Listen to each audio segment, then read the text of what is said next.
Next topic है structure of the budget, और इसको नाम से जानते हैं component of the budget. Component of budget में पहली चीज होती है बजट रिसिप्ट्स। बजट रिसिप्ट्स में दो चीजें आती हैं, capital receipts and revenue receipts. अब हम आपको बताते हैं रेवेन्यू रिसिप्ट्स क्या होता है, सीधी और सिंपल भाषा में। पहली चीज, रेवेन्यू रिसिप्ट्स कोई भी लायबिलिटी क्रिएट नहीं करती। क्या होता है? कोई भी लायबिलिटी क्रिएट नहीं करती। दूसरी चीज, कोई भी एसेट्स का रिडक्शन नहीं करती। अब लायबिलिटी कैसे क्रिएट नहीं करती? जैसे कि मान लो हमने टैक्स रिसिप्ट्स हम पा रहे हैं, किसी के इनकम पे टैक्स लग गया, कोई इनकम पे टैक्स दे रहा है, तो क्या उसकी कोई लायबिलिटी हुई? गवर्नमेंट की कोई लायबिलिटी इनहेंस कर रहा है? नहीं।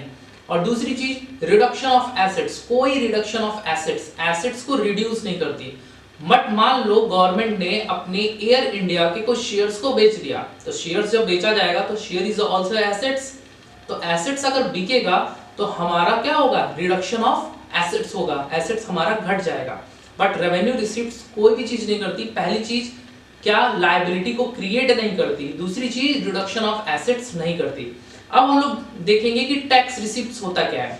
तो भाई देखो, टैक्स दो तरह से होते हैं, प्रोग्रेसिव टैक्स होता है, एक रिग्रेसिव टैक्स होता है। क्या होता है? पहला प्रोग्रेसिव टैक्स और दूसरा होता है रिग्रेसिव टैक्स। अब प्रोग्रेसिव टैक्स क्या होता है और रिग्रेसिव टैक्स क्या होता है वो बताएंगे। तो फर्स्ट चीज, प्रोग्रेसिव टैक्स किसको कहते हैं? प्रोग्रेसिव टैक्स वो इस टैक्स स्ट्रक्चर है जब हमारी इनकम बढ़ती है तो टैक्स भी बढ़ता है। फॉर एग्जांपल, अगर आप इनकम टैक्स की बुक उठा के देखोगे या गूगल पे सर्च मारो, जब हमारी इनकम 2.5 लाख रुपए है तो कोई टैक्स नहीं होगा। बट हमारी इनकम 5 लाख रुपए है तो उस पर 5% टैक्स, फिर बढ़ गई तो 10%, फिर बढ़ी इनकम तो 20%। जैसे जैसे इनकम बढ़ रही है वैसे वैसे टैक्स भी बढ़ रहा है। तो रियल बर्डन किसको है?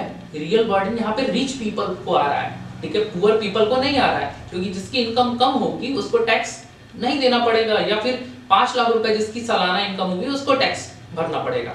तो इसको हम लोग कहते हैं प्रोग्रेसिव टैक्स स्ट्रक्चर। कौन सा tax structure? Progressive tax structure. फिर हम लोग बात करते हैं रिग्रेसिव टैक्स स्ट्रक्चर की। किसकी बात करते हैं? रिग्रेसिव टैक्स स्ट्रक्चर की।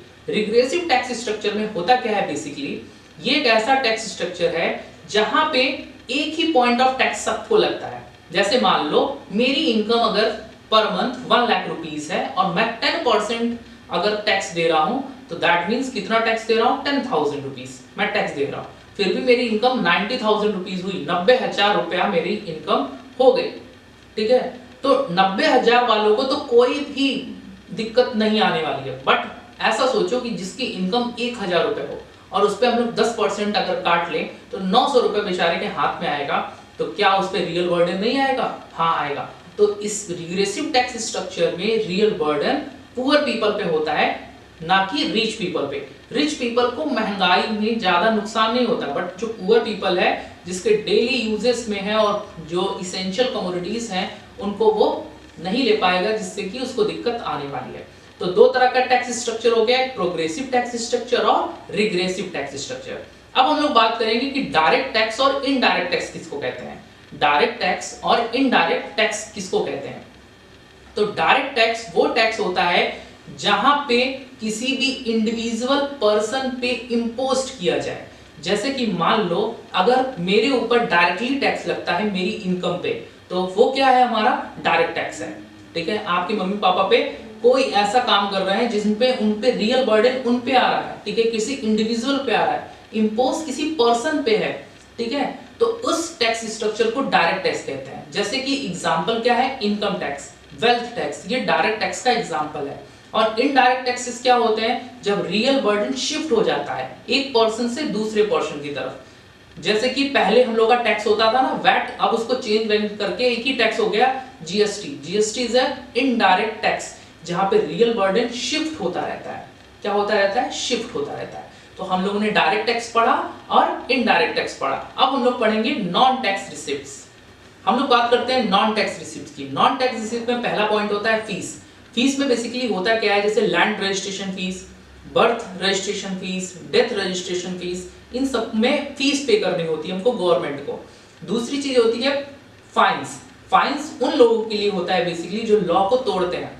जब लॉ को तोड़ेंगे तो उनको चालान पे करना पड़ेगा, या फाइन लगा देगी या पेनाल्टी लगा देगी। जैसे इनकम टैक्स पे अगर पे नहीं किए तो पेनाल्टी लगा के, फाइन लगा के गवर्नमेंट वसूलती है।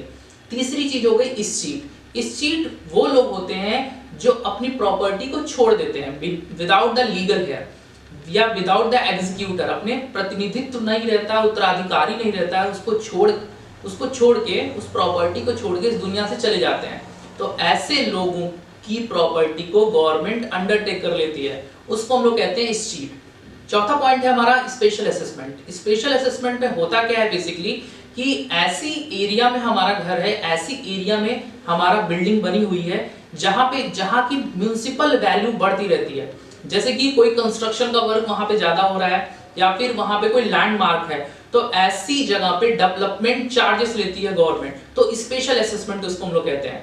अगला पॉइंट है income from public enterprise. Government अपना इंटरप्राइज खोला है, जैसे कि एनटीपीसी हो गया, ओएनजीसी हो गया। एनटीपीसी मतलब national thermal power corporation of India, ONGC oil and natural gas corporation of India, SAIL steel authority India limited, भेल भारत हैवी इलेक्ट्रिक लिमिटेड। ऐसी ऑर्गेनाइजेशन गवर्नमेंट ने खोली है जहां से वो पैसा हमसे लेती है, इनकम वहां से कमाती है। अगला पॉइंट है कि गवर्नमेंट अपने स्पेक्ट्रम को बेचती है, जैसे कि 2G एंड 3G, अभी 4G भी आ गया है। तो गवर्नमेंट के राइट्स होते हैं, गवर्नमेंट के पास ही राइट्स होते हैं। जैसे कि एयर इंडिया में आप लोग देखते हो कि कुछ विमानें ऐसी हैं जो प्राइवेट ऑर्गेनाइजेशन है, बट जो राइट्स होते हैं ना वो गवर्नमेंट ही उनको देती है। राइट सिर्फ और सिर्फ गवर्नमेंट दे सकती है। जैसे उड़ने का राइट कौन दे सकता है? गवर्नमेंट दे सकती है। एक देश से दूसरे देश में ट्रेवल करने का राइट कौन दे सकता है?